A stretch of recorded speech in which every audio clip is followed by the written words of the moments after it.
Good afternoon, children. Today we are going to know about the location and extent. Okay. Since 6th standard, we have been studying geography as a separate subject, right? As a part of the course social sciences, SST में हम geography एक separate subject पढ़ रहे हैं. We have been introduced to various concepts, processes and features related to 4 spheres of the earth. We have also studied how settlements evolve, how humans have been using the natural resources for their livelihood. कैसे लोगों ने natural resources का use करके अपना जीवन व्यतीत किया है, ये सब हमने पढ़ा है 6th स्टैंडर्ड से लेकर. How have they processed the raw resources into more usable items, और रॉ मटेरियल को हम कैसे यूजेबल आइटम्स में चेंज करते हैं, ये सब हमने पढ़ा है. How these goods are traded in local as well as global markets, और ये जो चीज़ें बनती है इसे लोकल मार्केट और ग्लोबल मार्केट में हम कैसे सेल करते हैं, ये सब हमने पढ़ा है.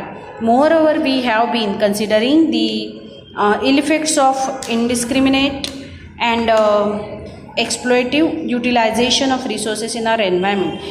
Environment में जो सारी चीज़ें होती है उसका ज़्यादा से ज़्यादा यूज़ करना, इससे नेचर को हम कैसे हार्म करते हैं, एनवायरनमेंट को कैसे हार्म करते हैं, ये सब भी हमने देखा है ना. So to study geography we need to develop some skills. तो ज्योग्राफी पढ़ने के लिए हमारे पास कुछ स्किल्स होने ज़रूरी होते हैं, जैसे ऑब्जर्वेशन, निरीक्षण शक्ति, है ना. क्लासिफिकेशन, मतलब हमें क्लासीफाई करते आनी चाहिए चीज़ें. उसके बाद डिफ्रेंसिएशन, दो चीज़ों का हमें डिफ्रेंसिएशन करते आना चाहिए. जैसे हम अभी ज्योग्राफी पढ़ रहे हैं तो ज्योग्राफी में हम इंडिया का और ब्राज़ील का ज्योग्राफी पढ़ेंगे तो हमें डिफ्रेंसिएशन करता आना चाहिए, कंपैरिजन करते आनी चाहिए. उसके बाद ग्राफ पढ़ते आने चाहिए, डायग्राम्स एंड मैप रीडिंग आना चाहिए, इवैल्यूशन जिसे मूल्यमापन करते आना चाहिए कि इसमें हम ज़्यादा से ज़्यादा ये कर सकते हैं, विच इज़ बेटर, है ना. तो कौन सी इसमें और इम्प्रूवमेंट की ज़रूरत है, ये भी हम पढ़ सकते हैं, देख सकते हैं. वाइल स्टडिंग ज्योग्राफी एनालिसिस करते आना चाहिए. एनालिसिस मतलब डिटेल स्टडी, जैसे हमने स्टडी किया है ज्योग्राफी का, इंडिया की ज्योग्राफी और ब्राज़ील की ज्योग्राफी, तो दोनों ज्योग्राफी का हमें एनालिसिस करते आना चाहिए. ड्राइंग कंक्लूजन्स, और हमें कंक्लूजन तक पहुंचते आना चाहिए. प्रेजेंटेशन करते आना चाहिए. देन दी क्रिटिकल थिंकिंग भी आना चाहिए. क्रिटिकल मतलब दोनों तरफ से सोचना हमें आना ज़रूरी है ना. जैसे difficulties, if we are developing country then why we are developing countries, हमारे यहाँ डेवलपिंग क्यों है, because due to the uneducation, है ना. Education, uneducated people, then the poverty, ये सब रीजन्स की वजह से हम डेवलपिंग में हैं, right. To acquire such skills we need to study regions using all the geographical concepts and processes we have learn till now and achieve the learning outcomes. Through this we can learn the application of geographical knowledge, और geographical knowledge के साथ साथ हमें ये भी पढ़ना ज़रूरी है कि हमने आज तक क्या अचीव किया है और हमारे लर्निंग आउटकम्स क्या है. मतलब ज्योग्राफी पढ़ने के बाद हमें क्या पता चला और इससे हम क्या सीखे, ये हमें पता होना चाहिए. This year we will study all this with reference of two countries, और ये सब हमने आज तक मतलब 6th स्टैंडर्ड में हमने कंटिनेंट्स पढ़े, नेचुरल रिसोर्सेज पढ़े हैं, ये सब 6th स्टैंडर्ड में पढ़ा है. 7th स्टैंडर्ड में हमने जैसे एक्लिप्सेस वगैरह ये सारी चीज़ें पढ़ी है. सॉइल कैसे होती है ये पढ़ा है. रॉक टाइप्स हमने 6th स्टैंडर्ड में पढ़ा है.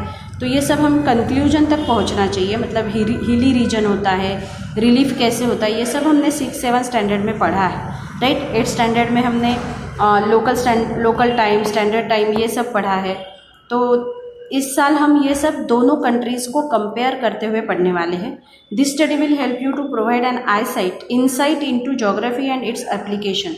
तो ये इससे हमें ज्योग्राफी का इम्पोर्टेंस भी पता चलेगा और ज्योग्राफी रियल लाइफ में कैसे अप्लाई करते हैं. जैसे हिस्ट्री का हमारा 3rd लेसन है अप्लाइड हिस्ट्री, वैसे ही geography is also applicable in our day to day life, है ना. It will help you to understand natural and manmade events. तो नेचुरल इवेंट्स क्या होते हैं और मैनमेड इवेंट्स क्या होते हैं, ये भी हमें समझ में आ जाएगा. By applying geographical concepts the characteristics of the region will be understood.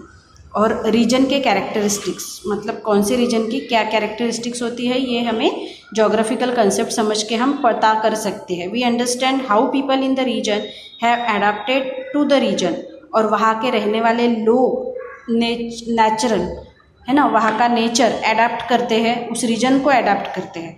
Problems arising due to over exploitation of resources can be understood, और ओवर एक्सप्लॉयटेशन मतलब ज़्यादा से ज़्यादा यूज़ करना, है ना। नेचुरल रिसोर्सेज को हम ऐसे बहुत निचोड़ के लेते हैं नेचर से, तो इससे क्या इफेक्ट होता है, डिग्रेडेशन ऑफ एनवायरनमेंट, एनवायरनमेंट का डिग्रेडेशन क्यों हो रहा है, and measures to be taken against them can be thought about, और क्या मेजर्स हम ले सकते हैं, मतलब एनवायरनमेंट को प्रोटेक्ट करने के लिए हम क्या क्या कर सकते हैं, ये भी हमें समझ में आता है ज्योग्राफी पढ़ने के बाद।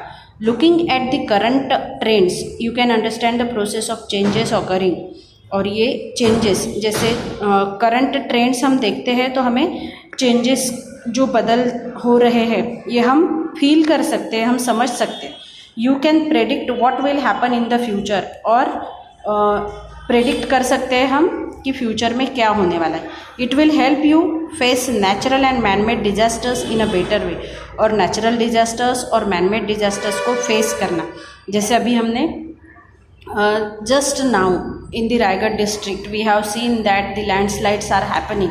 तो लैंडस्लाइड्स क्यों होते हैं, कैसे होते हैं, just due to men are cutting the trees, है ना, हम ट्रीज कट कर रहे हैं, जो ट्रीज सॉइल को होल्ड करके रखती है अपने रूट से, जो ट्रीज की वजह से जो पहाड़ी होती है वो रूट्स होल्ड करके रखती है, तो ये ढक फूटी क्यों होती है, क्यों नेचुरल चेंजेस हो रहे हैं, ये नेचुरल कैलेमिटीज़ क्यों आ रही है, ये सब एनवायरनमेंट स्टडी हम ज्योग्राफी में पढ़ सकते हैं। Regional imbalances and the reason for it can be understood and possible remedies can be suggested. अब रीजनल इम्बैलेंसेस मतलब जैसे कहीं रीजनल मतलब प्रादेशिक, इम्बैलेंसेस मतलब अलग अलग वहाँ का वेदर अलग होता है। जैसे साउथ इंडिया में हम जाते हैं तो वहाँ पर बहुत हॉट होता है, और नॉर्थ इंडिया में हम जाते हैं जैसे हिमाचल में जाते हैं या फिर उत्तराखंड में जाते हैं तो वहाँ पर कोल्ड वेदर होता है। तो ये क्यों इम्बैलेंस है, ये हम उसके पीछे के रीज़न भी हम समझ सकते हैं। ओके।